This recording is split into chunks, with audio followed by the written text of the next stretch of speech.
Magic's latest set, The Lord of the Rings Tales of Middle-earth, is coming out soon, and it has some awesome cards in it that are going for a pretty hefty price. So in today's video, we are going to be looking at the top 10 most expensive cards from the main set. Let's jump right into this. Starting with number 10, that being Delighted Halfling. This card is currently going for $14.99, and it's a 1-cost green creature, 1/2, and it taps for colorless. Then you can tap and add 1 mana of any color. Spend this mana only to cast a legendary spell, and that spell can't be countered. What's really awesome about this is that it's a 1 mana dork that can produce mana of any color, assuming you're using it to cast a legendary spell. Now this is obviously aimed at Commander, where everyone always has a legendary spell they can cast, and it'll be extra good in decks that have commanders that are hard to cast. It's also really awesome in the fact that it means your commander can't be countered, assuming you use mana from this to cast it. Obviously it'll be good in Legendary Matters decks, but I think this will be just a pretty good card in most decks. At its worst, it's just a 1-drop mana rock that can tap for colorless, and then it makes your commander uncounterable, which seems pretty good for just 1 mana.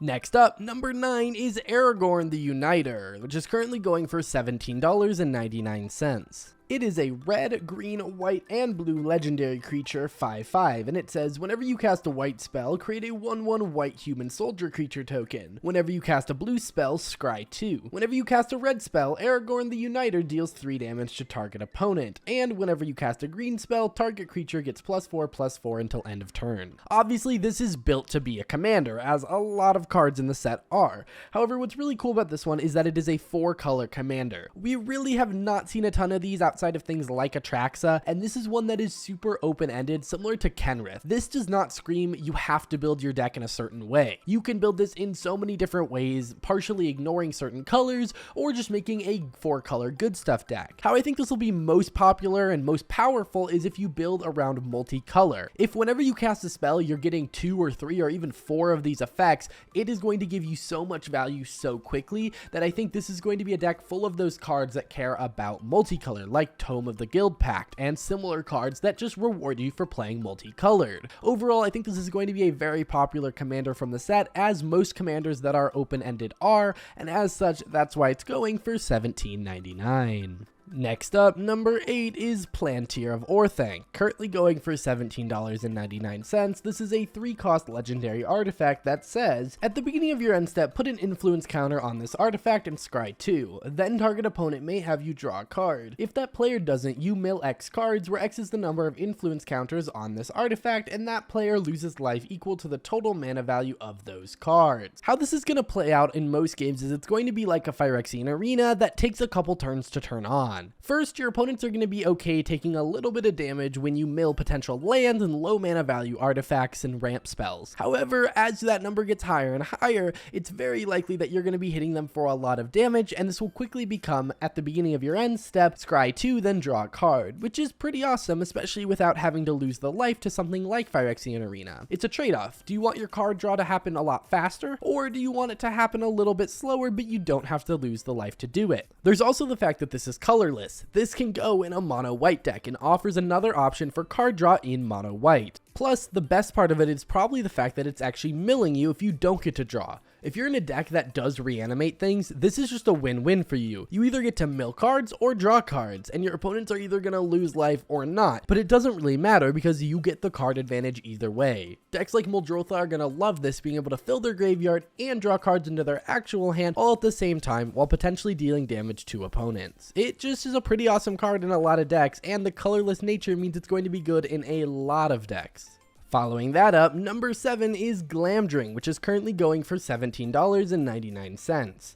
It's a 2-cost legendary equipment, and it says, equipped creature has first strike and gets +1/+0 for each instant and sorcery card in your graveyard. Then, whenever equipped creature deals combat damage to a player, you may cast an instant or sorcery spell from your hand with mana value less than or equal to the damage without paying its mana cost. Equip 3. While +1/+0 for each instant or sorcery may not seem crazy, it's really easy to fill your graveyard with instants and sorceries, whether it be by discarding them or just by casting a lot of really cheap cantrips. I expect that this this will often be a +5, +7, +10, especially in Commander, where you can really easily go through your deck because you have 100 cards and you don't have to worry about milling out. But it's also insane because when you actually get to hit your opponent, because they have impossible blocks because the creature has first strike and is huge, you actually get to cast spells for free, which then puts more spells in your graveyard to then deal more damage. It's one of those loops that's really, really good because even if you're behind, you know, if this thing just hits for 2 or 3, you can cast something and then it'll hit for 4, and then it'll hit for 5, and then it'll hit for 6. And it can be one of those cards that can help you recover really easily, allowing you to double spell on turns when you normally couldn't. I think this is really awesome. I think the most awkward part about it is that it's an artifact that'll mostly be played in instant and sorcery decks, and you have to make sure you have the right balance of instants and sorceries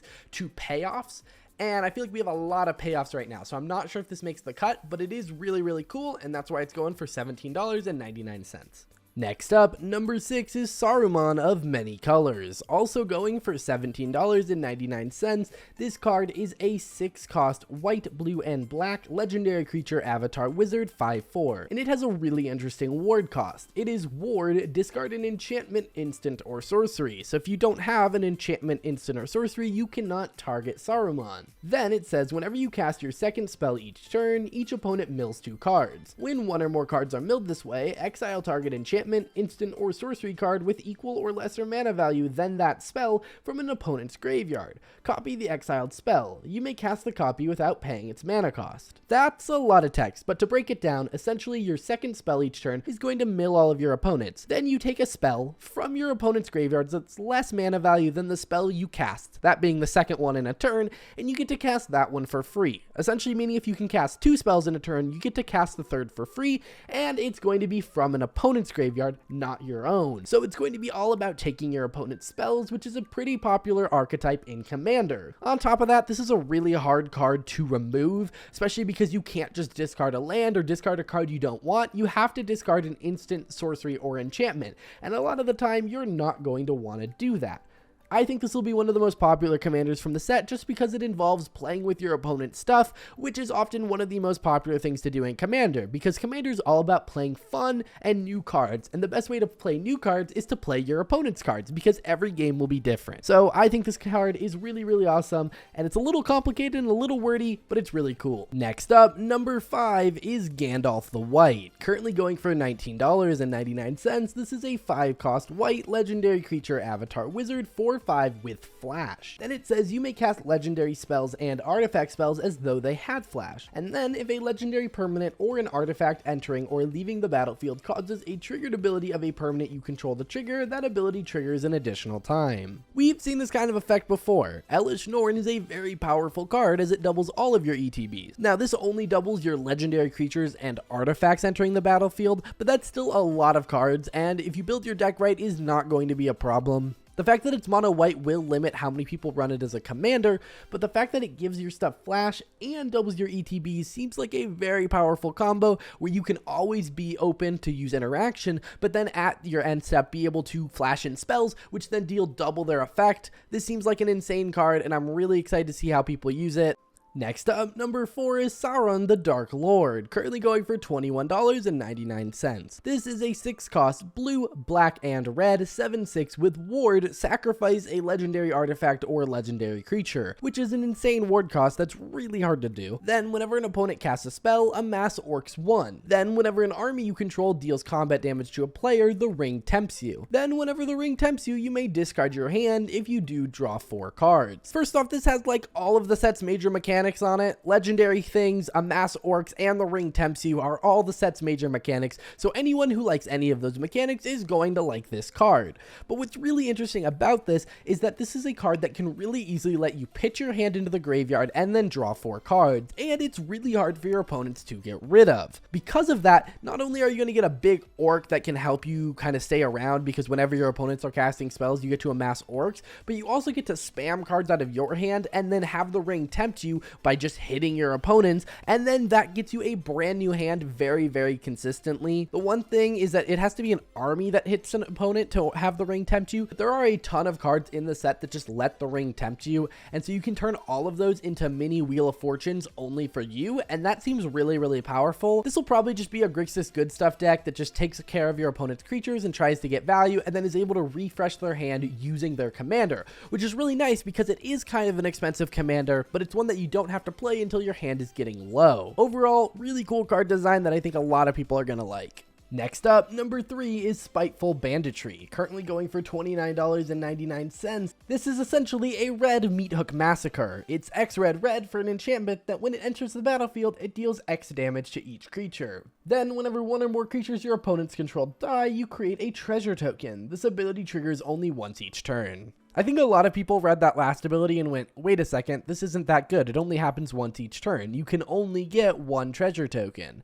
But what I think people need to realize is that this is a red board wipe that sticks around and generates you value, which inherently makes it better than a lot of other red board wipes. I don't think it's as good as something like Meat Hook Massacre or Toxic Deluge, because those get around things like Indestructible and leave creatures weakened. This is good, however, because it doesn't leave your creatures weakened. If this happens to be asymmetrical because your stuff is a lot bigger than your opponent's, or you gave it Indestructible or something along those lines, it means that your opponent's board is completely wiped and yours still has full power. The value it generates does seem lesser just because it is limited to once per turn, but I think this is still a pretty good board wipe that is a lot better than a lot of the other red board wipes we have, where you have either no say in how much damage you're dealing, or it's just this effect but you don't get the reoccurring value after the fact.